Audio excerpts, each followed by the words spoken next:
friends, your families. Because when you see somebody that has holes in their brain, my son-in-law is a doctor. His mother was diagnosed with having Alzheimer's. When she died, my son-in-law, the doctor, asked them to do an autopsy on his mother so they would know whether she really had CJD or whether she had Alzheimer's. And there was not one pathologist in Great Falls, Montana that was willing to touch her with a 10-foot pole. There's a state in the United States that prohibits doing autopsies on somebody with a suspected neurological problem. How in the world are we going to get on top of this issue when our government says we should have 300 cases and the studies out there indicate we have 450,000? I'm telling you right now what's happened with that government recall. They did not recall 145 million pounds because they cared about you. Do you realize the recall came 2 years after the slaughter? They didn't think there would be any of that left around, but lo and behold, when the school district started going out and looking what they had in the freezer, they were amazed at how much was there. And you know what they did with it? They took it out and threw it in the dump. Isn't it a terrible thing that we go and contaminate our dumps with their product? Well, they're giving it back to them. Well, let them take it home and feed it to their families. If we are going to go where we need to go, the first thing is we have to educate ourselves. It doesn't do any good to go to somebody and say, you shouldn't eat meat because it's cruel to the animals. They wouldn't be eating the meat in the first place if they cared about the animal. You can go to them and say, you shouldn't eat meat because we're destroying the planet.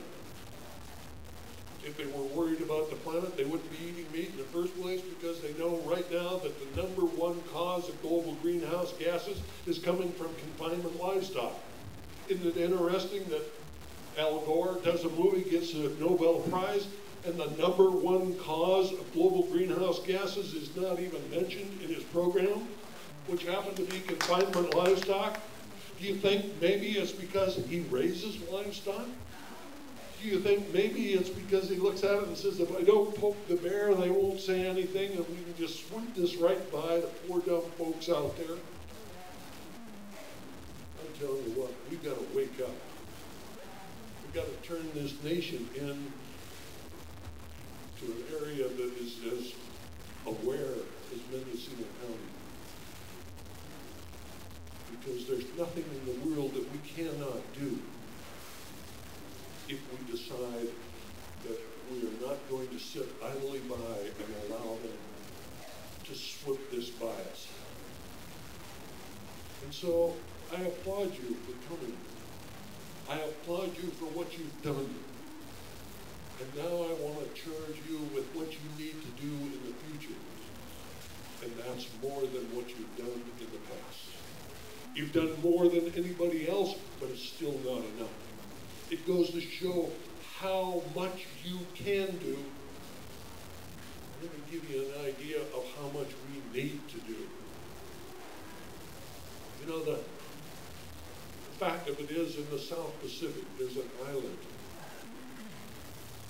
And 1,000 years ago on this island called Taicopan, the greatest stature that you could have is how many pigs that you owned. And the more pigs you had, the greater stature you had. And all of a sudden the elders came together and they said, we've got to do something about this. These pigs are destroying our environment. We have too many people, we have too many pigs. And 1,000 years ago, Taicopan's elders got together and said, number one, we're going to get rid of the pigs, and they did. And from 1,000 years ago till today, there are no pigs in Taicopan. The second thing is they said, we are going to limit the number of people that live on this island because we can only sustain so many live humans. They did this 1,000 years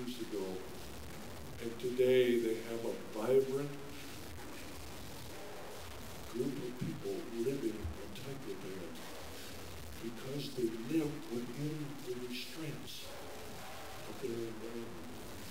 Are we doing that in the United States?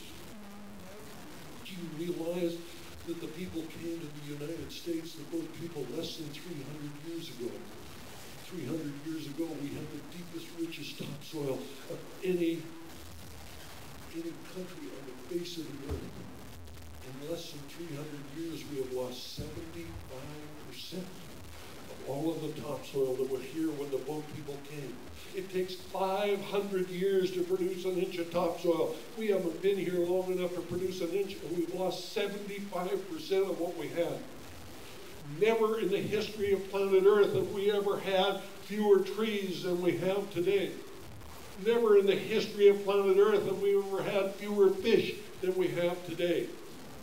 Never in the history of planet Earth have we ever had less topsoil than we have today. But there are twice as many people on the planet today as the day I was born. If I live as long as I aspire to, that number will double again. There will be 4 times more people here the day I die than the day I was born, and we have less resources than we've ever had. Today, we've had numerous children here. I hope each and every one of us looked in the eyes of those children and told them we are doing everything we can do so there is a future for them and their offspring. This is not about having lakeshore property. This is not about having a bigger house. This isn't about having a fancier car. What this is about is the absolute future of the human race. Time and time again, we have seen civilizations that have failed because they could not live within their environmental boundaries. Whether we talk about the Anastasies that destroyed all of their forest and ended up involved in cannibalism. This is a group of people that laid out the best irrigation system that has ever been known in the American Southwest. That they built apartment houses that had over 400 apartments in one building, and they ended up eating each other because they could not restrain their use of wood. And when they ran out of the wood, the only way that they could survive was eating each other. The same thing happened on Easter Island. They cut down all of the trees. Can you imagine what it was like for a person on Easter Island cutting down the last tree, more interested in sledding down a big monument to the beach for their ego than having something that would propagate more trees so they could build boats, and with boats they could have fish.